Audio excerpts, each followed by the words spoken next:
Bonjour à toutes et à tous. Comme je vous l'annonçais lors de notre dernier flash info CFDT, nous allons vous présenter les instances CSE et C2SCT.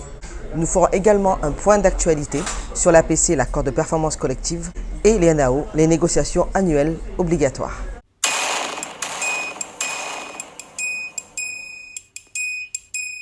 Je vais vous parler du Conseil social économique, le CSE. C'est une instance unique qui est mise en place à l'UCPA depuis 1 an et qui regroupe les anciens comités d'entreprise, délégués du personnel et commissions hygiène et sécurité. L'objectif, c'est de défendre les droits des salariés et de faire remonter leurs problématiques auprès de la direction. Alors concrètement, notre action est la suivante. Nous sommes au quotidien au plus proche des salariés, puisque nous sommes salariés nous aussi, pour pouvoir écouter leurs problématiques et pouvoir les conseiller. Une fois par mois, nous nous réunissons dans le cadre du CSE, donc tous les élus pour qui vous avez voté en mars 2019, ainsi que la direction, pour pouvoir parler de l'UCPA, de sa stratégie, des conditions de travail, de santé. Il y a aussi de nombreuses commissions thématiques, comme par exemple la formation, le projet éducatif et sportif, la mise en place de l'accord de performance collective. Ce qu'il faut retenir, c'est que si vous avez des problématiques, vous pouvez en faire part à vos élus en envoyant un mail à l'adresse voselucfdt@gmail.com. Enfin, pour voir le compte-rendu des réunions, rendez-vous sur le site du CSE que vous pourrez retrouver à l'adresse ceuesucpa.fr. À bientôt.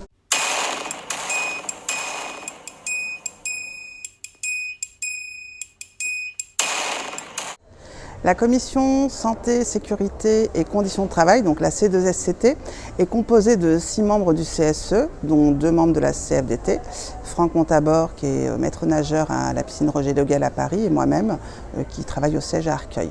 Ces missions sont donc de prévenir et d'enquêter, à la demande à la fois de la direction et sous la demande aussi parfois des salariés, tout dysfonctionnement, tout risque qui pourrait mettre en péril ou en danger les salariés. Elle est également composée en son sein donc d'un référent harcèlement gestes sexistes et également un référent addictologie. Dans le cadre des réunions qui sont organisées 4 fois par an à la demande de la direction, elle fait également des analyses concernant les accidents de travail et avec la direction, elle met au point des mesures de prévention pour justement éviter tout risque aux salariés. Que vous soyez salarié de l'UM Loisirs ou de l'UM Vacances, vous soyez en CDD ou CDI, on intervient quels que soient vos contrats. N'hésitez pas à nous solliciter par mail ou en nous appelant directement. À très bientôt.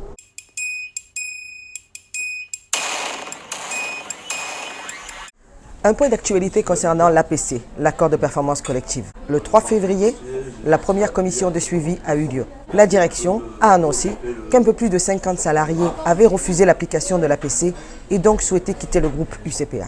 Une vague de départ auquel personne ne s'attendait. Entre tous ces salariés, il y a eu des différences de traitement. Pour certains, la direction à qui appartient la décision ultime a accepté d'aller jusqu'au bout du licenciement, alors que pour d'autres, elle l'a refusé. À la question « Pourquoi ?», la direction répond qu'il n'y a eu aucun refus. Nous lui avons prouvé que c'était faux. La prochaine réunion de suivi sur l'APC, l'accord de performance collective, aura lieu au mois de juin. Et on espère que nous aurons enfin des réponses avec des documents à l'appui, ce qui n'a pas été le cas lors de la dernière réunion. Vérifiez et lisez bien vos avenants pour ceux qui en disposent.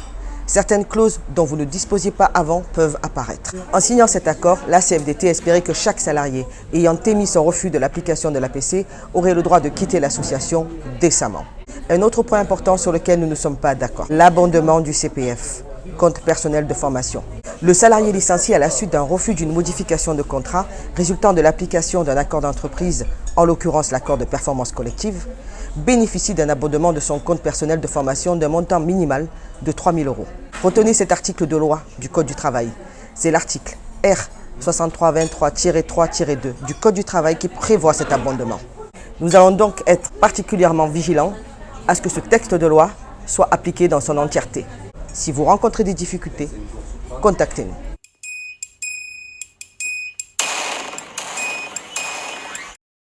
Les NAO, les négociations annuelles obligatoires, ont été finalisées en janvier. La direction est encore une fois restée sur sa position de ne pas favoriser une augmentation générale. Lors de ces NAO, la CFDT a néanmoins revendiqué et obtenu certaines augmentations de salaire pour certaines filières en tension. Dans la filière restauration, une augmentation a été obtenue pour les chefs de cuisine, les seconds de cuisine et les commis qualifiés. Dans la filière animation, les directeurs de séjour, les animateurs BAFA et les formateurs sont revalorisés. C'est également le cas pour la filière équestre. La direction a ajouté les personnels en itinérance. Vous pouvez donc constater que la CFDT œuvre pour le collectif du groupe UCPA, que ce soit pour les vacances, pour les loisirs ou planète. Certains d'entre vous diront « et nous ?» Et nous leur répondrons qu'il est difficile de faire mieux quand l'enveloppe proposée par la direction est de 150 000 €. Une bien petite enveloppe pour plus de 3 000 salariés. À quand une enveloppe NAO digne d'une vraie politique sociale en prenant en compte tous les salariés?